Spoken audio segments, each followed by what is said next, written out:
I still remember the exact moment my world collapsed. I was 18, acceptance letter from University of Michigan in my hand, when my parents said those four words that changed everything: "We need to talk."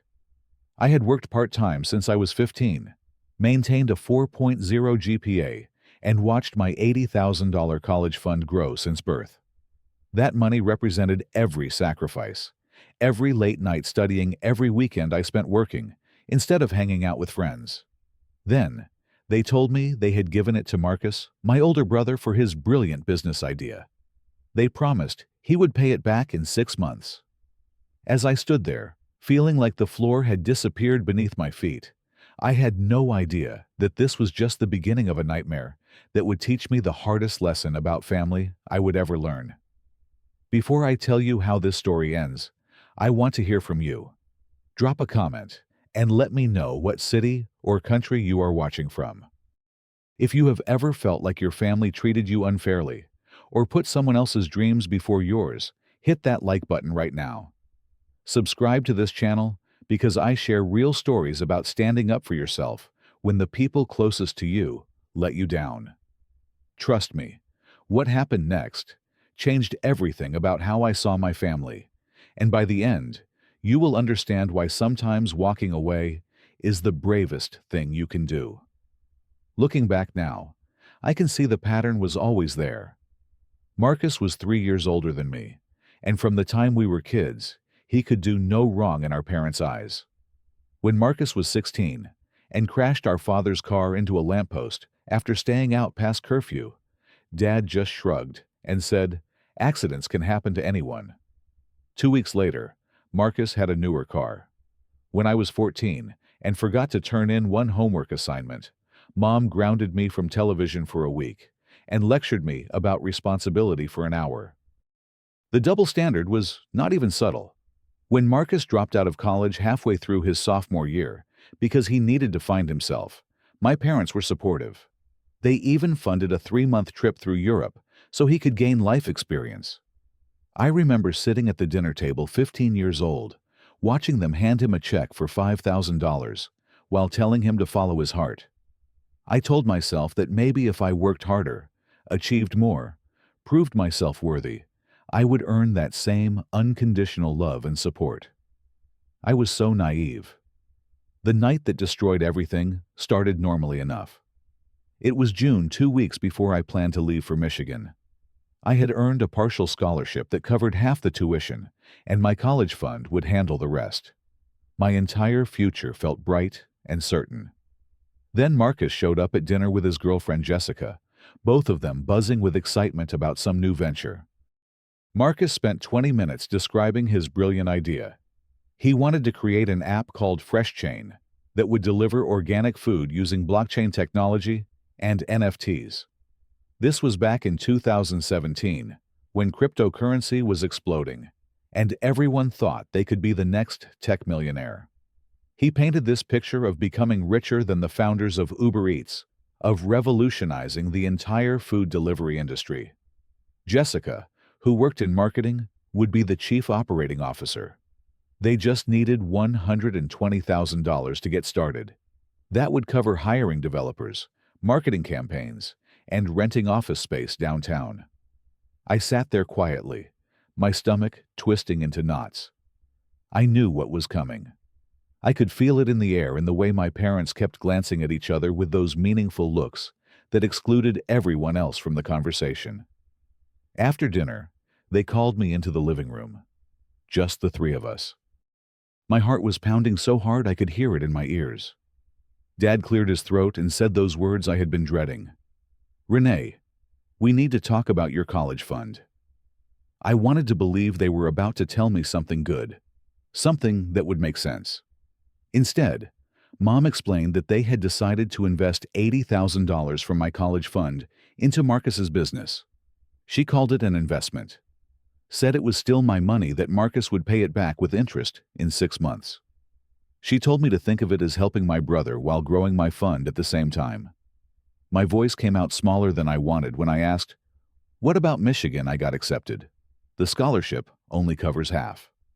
Dad did not even hesitate. You can go to community college for 2 years, then transfer. It is more economical anyway. Plenty of successful people start at community college. I felt like I was drowning. This was my money. My grandparents had contributed to it. I had deposited every birthday check, every dollar from my part-time jobs. It had my name on it. And they were just taking it without even asking my permission first. They had already decided. This conversation was not a discussion. It was an announcement. Marcus did not even have the decency to look apologetic. He clapped me on the shoulder and said, "Do not worry, little bro. When Fresh Chain blows up, I will pay for your whole degree. Private university even. You will thank me later." I went to my room and tried not to cry. I texted my best friend Tyler, told him what happened. He responded immediately, "Dude, that's messed up." Those 3 words meant more to me than anything my parents had said all evening.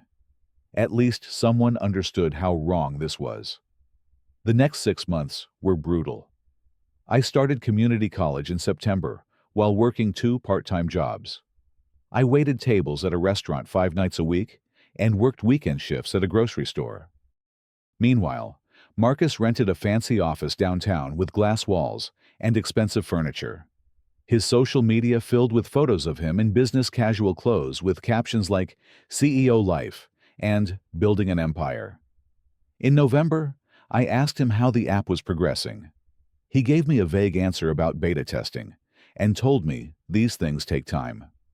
By December, when I came home for Christmas, I saw Marcus and Jessica climbing out of a brand new Tesla. Well, it was leased, but still. I pulled my father aside and asked if the 6 months were almost up. He told me to give Marcus more time, that Rome was not built in a day. In February, Marcus posted photos from a ski trip in Colorado with his whole development team. I was working 50 hours a week on top of a full course load, sleeping 4 hours a night, surviving on ramen noodles and coffee. In March, I sent Marcus a text asking for an update. He read it. I could see the read receipt, but he never responded. Then came April. 10 months after my money disappeared into Marcus's dream. He called an emergency family meeting. When I walked into my parents' living room, Marcus looked terrible. His eyes were red, his clothes rumpled. Jessica was not there. I learned later they had broken up. Marcus's voice cracked when he said it. Fresh Chain is shutting down. The app had failed. They never got more than a handful of customers. The marketing campaign ate through money without generating results.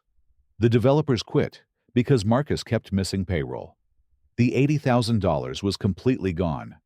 $30,000 had gone to renting that fancy office for 10 months. $25,000 to developers who delivered a barely functional app. $15,000 to marketing that accomplished nothing.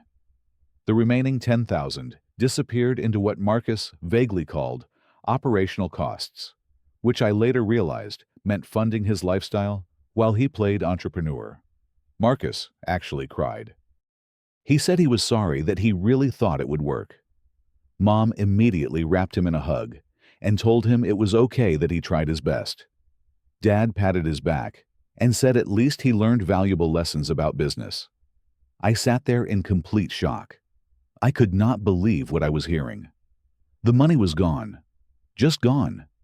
Disappeared like it never existed. And nobody was talking about paying me back.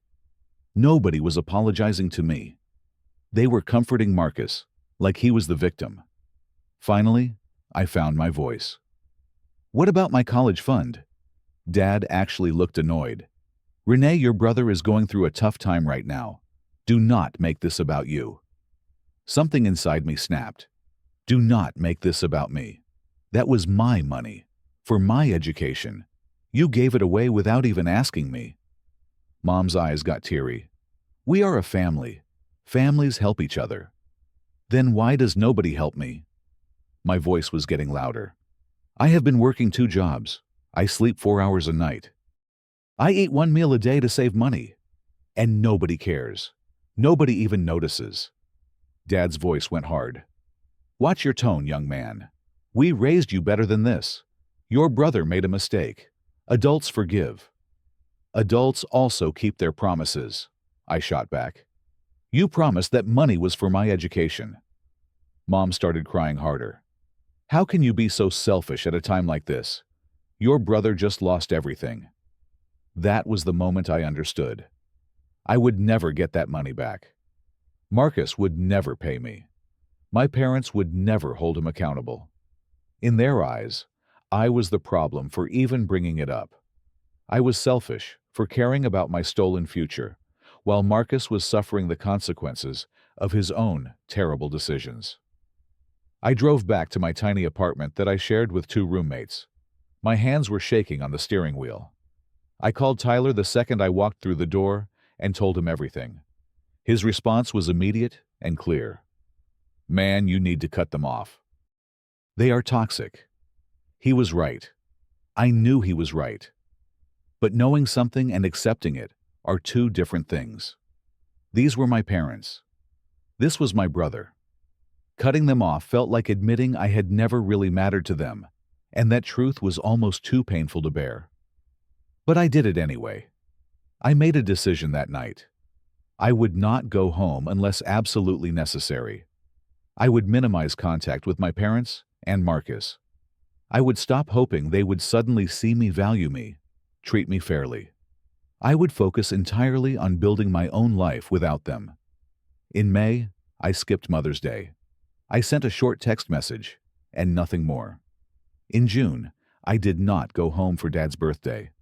When Mom called, asking why I was being so distant, I told her I was busy with work and school. She accused me of punishing them for helping my brother, called me immature. I hung up and blocked her number for a week. It hurt. Everything hurt. But I kept moving forward because I had no other choice.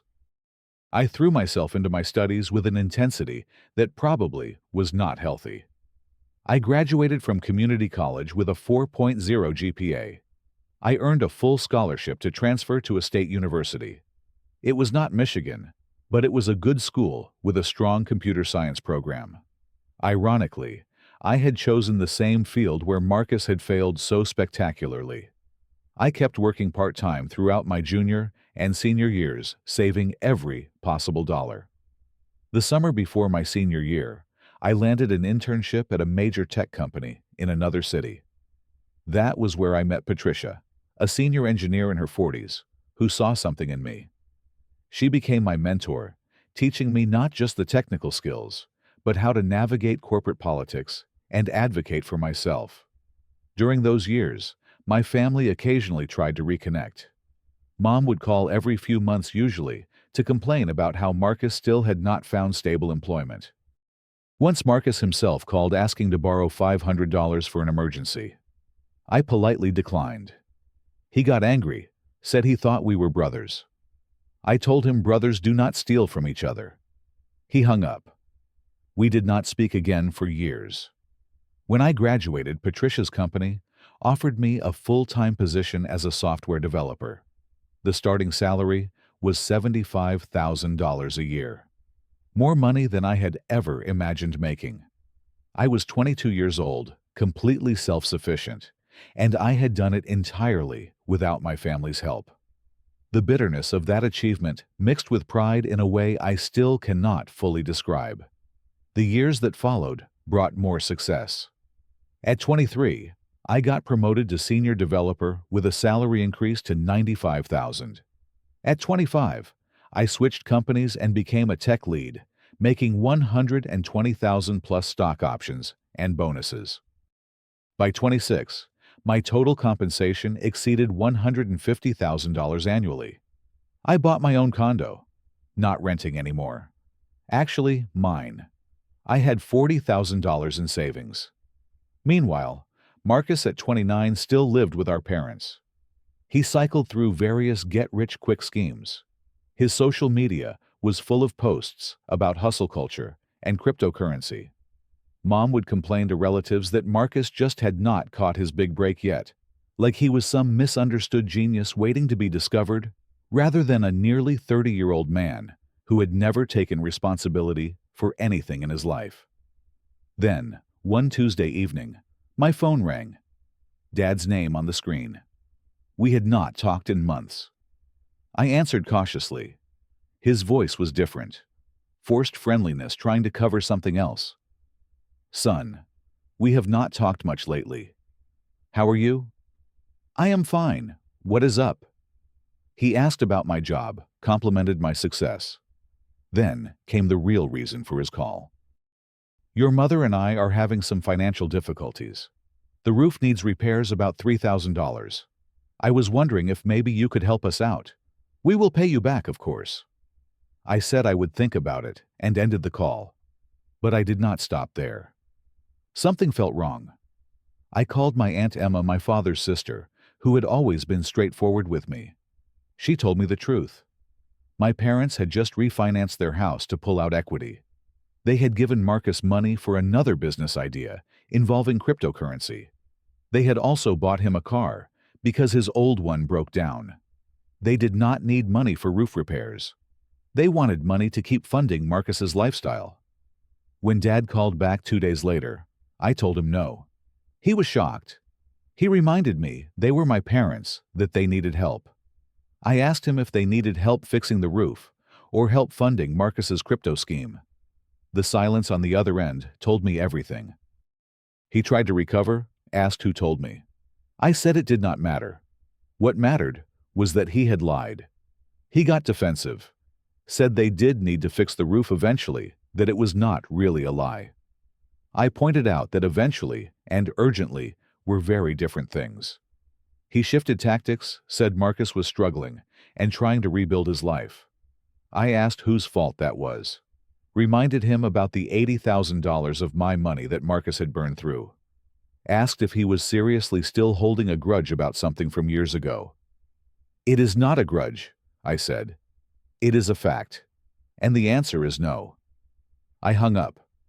30 minutes later, Mom called crying. Asked how I could turn my back on family. I let the phone ring until it stopped. 2 days later, Marcus sent me a long text message. He called me selfish, said I had forgotten where I came from, accused me of thinking I was better than everyone, just because I had succeeded. He claimed that Mom and Dad had used their money to raise me, so I owed them, that their sacrifices made my success possible. I wrote back. It was the first time I had confronted Marcus directly in years, and I made every word count. Marcus, let me be clear. That $80,000 was not Mom and Dad's money to give. It was mine. Grandparents contributed. I worked summers and saved birthday money. It was designated for my education. You took it. You wasted it on a business you did not research, an office you did not need, and a lifestyle you could not afford. You never apologized. You never tried to pay me back. And now, 5 years later, you are asking me to fund your next idea. I worked 2 jobs through college. I slept in my car between shifts. I graduated with debt while you partied with my money. And you call me selfish. I do not owe you anything. I do not owe them anything. I earned every dollar I have, and I decide what to do with it. The answer was no then. The answer is no now. The answer will always be no. Marcus read it. Never responded. He blocked me on every social media platform. Over the next week, relatives started calling. Some had heard my parents' version where I was the ungrateful son who refused to help his struggling family. I explained the truth to the ones I trusted. Some believed me. Others did not. Marcus posted something vague on social media about people forgetting where they came from, about how money changes people.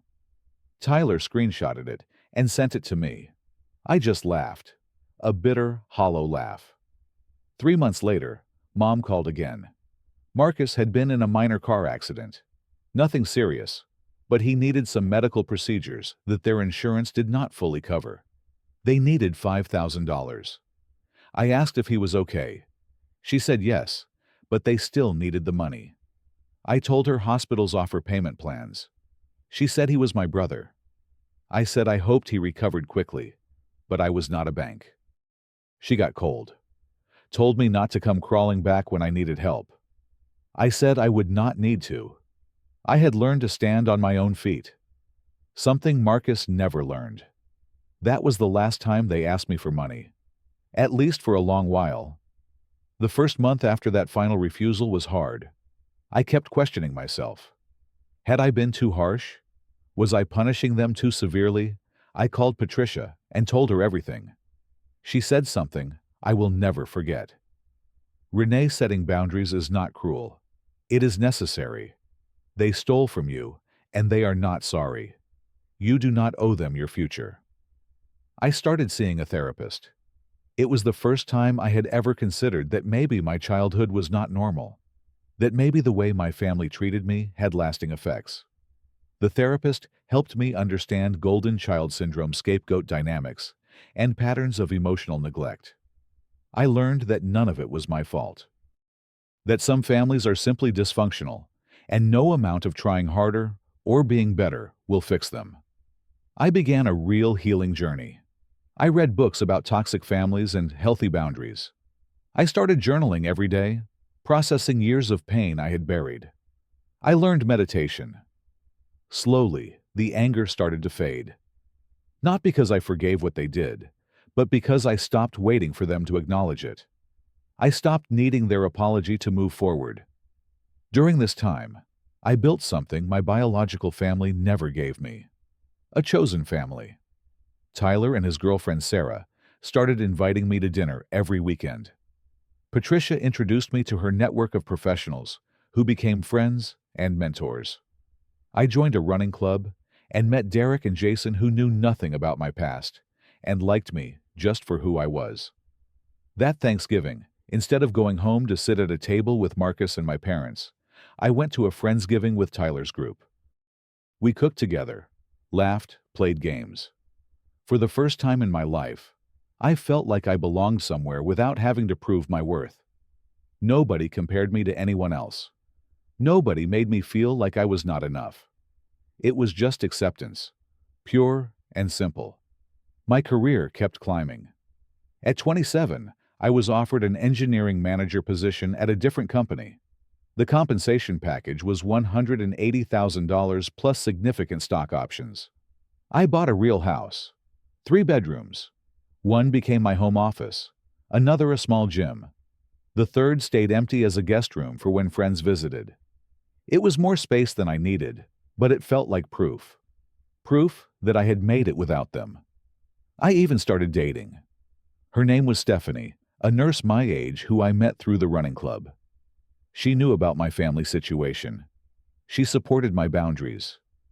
We took things slow, building something healthy and stable. Something I had never really seen modeled growing up. A year after my last refusal to give them money, Aunt Emma called with news. Marcus was engaged to a woman named Amanda, whose family was wealthy. Her father owned a successful real estate company. Suddenly, my parents were doing fine financially. They went on a cruise. They remodeled their kitchen. Emma told me what I had already started to suspect. They never really needed my money. They just wanted me to contribute while Marcus got protected. I was the backup plan, the reliable one, the one who would always sacrifice. Knowing that should have made me angry. Instead, I just felt sad and strangely relieved, because it confirmed I had made the right choice. 2 years after I cut them off financially, when I was 28, my grandmother passed away. I had to go home for the funeral. I saw Marcus for the first time in years. He looked different. Well-dressed, confident, wearing a wedding ring. His wife Amanda stood beside him, beautiful and poised. Marcus worked for her father's company now as Director of Business Development. Whatever that meant. When he saw me across the room, he gave a cold nod. We did not speak. Mom tried to hug me. I let her briefly, but kept it short. Dad asked about my job. I answered politely, but gave no details. Mom mentioned that Marcus and Amanda had just bought a new house. I said that was great. My voice was flat, empty, not angry anymore, just nothing. They had no power over me anymore. That realization felt like finally putting down a weight I had carried for a decade. After the funeral, I got in my car and drove straight home. I did not stay. I did not promise to visit. I did not pretend we would keep in touch. Now I am sitting in my living room, looking out the window at the life I built. I am 28 years old. I make six figures. I own my home. I have people who love me for who I am not, for what I can give them. And my family, the one I was born into, barely exists in my world anymore. We exchange brief text messages on major holidays. That is it. People ask me sometimes if I regret cutting them off. If I feel guilty. The answer is complicated. I do not regret setting boundaries.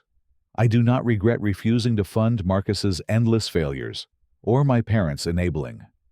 But I do grieve.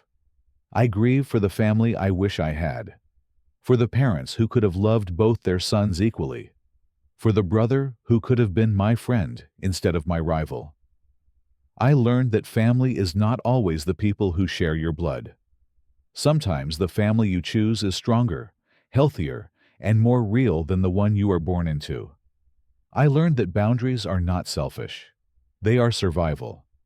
That saying no to people who hurt you is not cruel. It is self-respect. I learned that you cannot change people who do not want to change.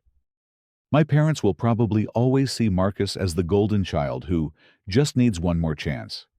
They will probably always see me as the cold, successful son who abandoned them. And I have made peace with that. Their narrative about me does not define who I am. Success is not about proving something to people who never valued you. It is about building a life where you do not need their validation anymore, where you wake up and feel proud of who you are, regardless of whether they ever acknowledge it. That is true freedom. I do not know if my parents ever understood what they did to me. Maybe they still think I am the selfish one, the ungrateful child who turned his back on family. But I stopped waiting for that apology years ago. I stopped waiting for them to see me, really see me. Because I finally see myself. And that is enough. Sometimes forgiveness does not mean reconciliation. Sometimes it means accepting that what happened was wrong, releasing the anger, and walking away. You can forgive someone and still decide they do not get access to your life anymore. That is not revenge. That is wisdom. The best revenge is not revenge at all. It is building a life so full of genuine love and respect that you no longer need approval from the people who never gave it. It is becoming so secure in yourself that their opinion becomes irrelevant. It is finding peace, not in being right, but in being free. I do not hate my family. I do not wish them harm. I simply do not need them anymore.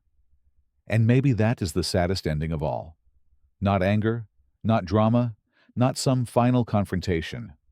Just quiet distance. Just a former son who became a stranger because staying meant losing himself. If you are watching this and you see yourself in my story, I want you to know something. You are not selfish for wanting to be treated fairly. You are not wrong for setting boundaries with people who hurt you, even if they are family. You are not obligated to set yourself on fire to keep others warm. And you are allowed to build a life that prioritizes your well-being over their expectations. Your worth is not determined by how much you sacrifice. Your love is not measured by how much you endure. Sometimes the strongest thing you can do is walk away. And sometimes the family you find is better than the family you were given. So let me ask you this.